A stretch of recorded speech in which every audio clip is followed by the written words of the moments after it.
Kumusta kayo mga soy ko? Ngayon, magluluto tayo ng bulalo. Aayusin na natin yung ating mga pangsangkap.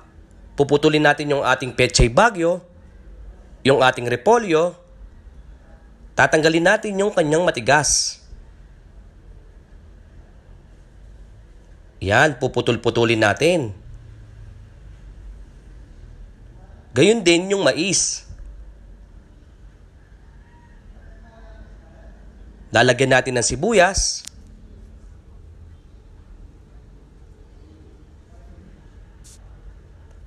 Larang pamaksiw. Gayun din lalagyan ko rin ng saging. Patatas.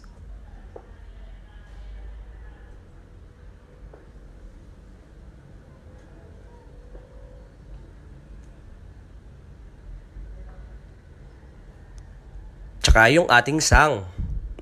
Yung ating sang puputulin natin ng maliliit.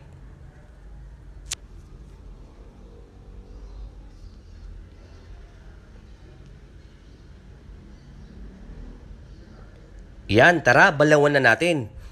Habang binabalawan ko, pinakulo ko na yung ating baka. Pinakulo ko siya ng mahigit na 1 oras.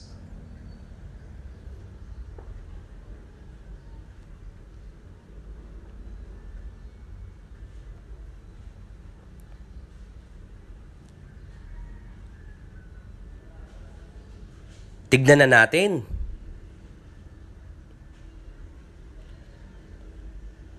Yan, malambot na.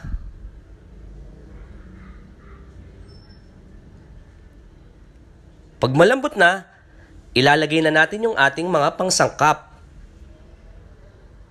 Yung mais, larang pamaksiw, sibuyas, tsaka yung patatas. Ganon din pala yung saging. Takpan natin uli. Yan, kulong-kulo na siya. Ilalagay na natin yung ating pechay bagyo, repolyo, tsaka yung ating sang.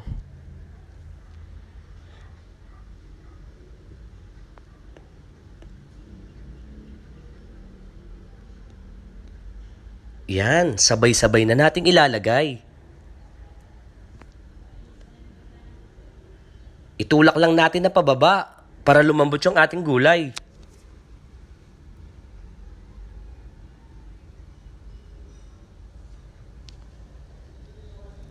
Yan, luto na yung ating bulalo.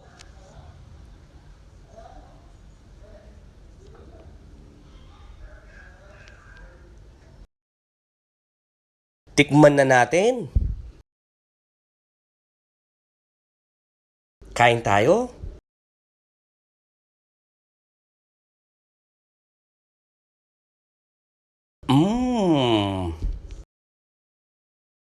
Nyama na soy! Paki-like and follow nyo po ako sa aking Facebook account. Salamat po!